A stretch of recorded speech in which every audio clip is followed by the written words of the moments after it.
Happy solstice. Here's a midsummer update from my homestead here on a hillside in Wales. This morning is quite mild and warm. It's rather lovely, but the weather has actually been a bit rubbish for summer. The evenings are still very cool. It's affected plant growth, particularly of heat-loving things such as squash and courgettes, which I planted out and they've just sat there huddling, looking really miserable. Other things are growing. The peas here are fantastic, and my beans are starting to climb up the bean poles, although they're not quite a healthy colour. They're not the dark green that they should be. They're a little pale, which is again due to the cold. I'm hoping that now the weather will perk up and the evenings will be warmer and everything will start growing. I haven't done a video for a few weeks because I went to Chelsea, which was fantastic. One of my jobs is I'm a garden journalist, so that was why I was there. And I got the lurgy, so I came back here and felt quite poorly. Nothing major, just, like a really nasty cold that lurked about for ages, probably because the days were cold and miserable as well. It's hard to get over lurgies when the weather's not so good. But I'm all right now, so that's the main thing. And the garden, at least, is getting planted up. And I just give you a bit of a simple tour of it all. Nothing fancy, because once I've uploaded this, I'm going off for a few days into Pembrokeshire and leaving the homestead and the cats in the care of my sons. And I'm having a little bit of a break by the seaside. Growth in the orchard is pretty lush considering everything, but here the squash, you can see this one is just looking so sad. I am being hopeful though, because the weather forecast suggests that the evenings are going to be a lot warmer. One of the things to do with the strange weather we've been having is the June drop hasn't properly happened yet for the apples. So if that doesn't get going in the next few days, I think I'm going to have to do a bit of thinning out just to get things moving. Now, here we've got an area which is looking fairly empty because that's where I'm going to plant winter brassicas, and they are all in this marvellous cage here that I got from Gardening Naturally a few years ago, and it's absolutely brilliant to use it as a place for growing things on. I like to get my brassicas fairly big before they go out, and these are definitely ready to go out. I'm also growing a lot of plants because I'm doing a micro show garden at the Royal Welsh Show towards the end of July, and some of those plants are in there too. This has a mesh, which means that the cabbage white butterflies can't get in, which helps enormously. Now, if we ignore the back there, because that shouldn't be there, that's brambles taking over, making the most of the fact that the weather's been a bit rubbish. These newly planted raspberries are looking super. And in my fruit cage, everything is getting very fruity. Please ignore the weeds at the top. Those buttercups are not supposed to be there.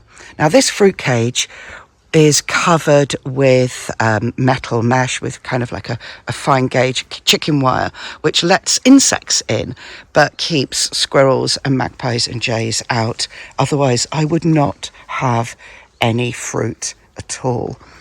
So I still need to finish some of the mulching in here. The plan is that there will be no grass, just mulched earth.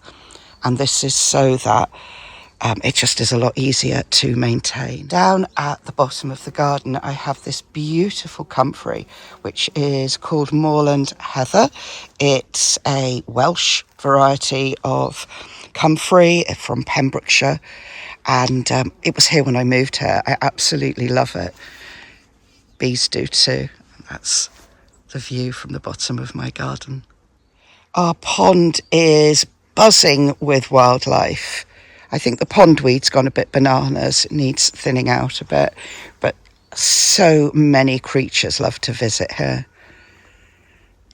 This bed is mulched with sheep fleece, and curiously enough, the squash that has been planted in there has been got at by slugs, whereas the squash in the rest of the garden hasn't really been nibbled much at all, thank goodness.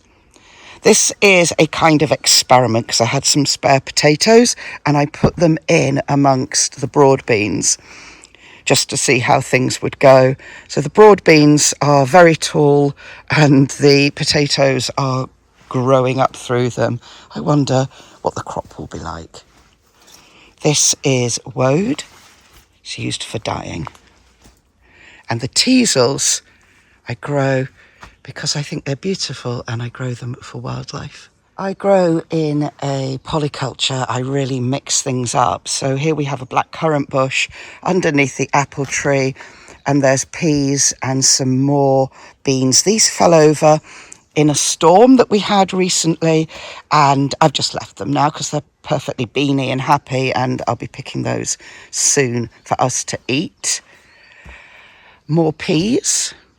And then here in this area of mostly perennial planting, there's angelica, perennial kale, there's a thing, an earth nut type of thing. That's what those white flowers are. I've never actually harvested that. Some perennial onions with some weeds. The rosebay willow herb is really going crazy at the moment. Fortunately, it's easy to identify and pull out. And then here, which was flattened again in the storm, these are elephant garlics that I just leave to perennialise, but I do need to thin them out now because there's far too many. And lots of roses. Now, I've been growing roses for a very long time in order to use the petals in food and also in some of the herbal potions that I make. This is valerian and it attracts so many bees. It's quite marvellous. I love how tall it is, and it grows up through the roses and into the apple trees. Going through the gate from the orchard into the back garden, I've got the greenhouse here, which is quite full. Some things I've just sown and other things are ready to get planted out when I get back from my little trip away. These are a Welsh heritage tomato that I got the seed quite late. It's a cherry tomato from Cardiff. So I potted on quite a few of those so I can share them out. A few backup things in pots. And I'm not holding out much hope for these melons, which just did not grow. I'll see how they are when I get back. The melons that did grow are in the Polytunnel, which I'll go into in a minute.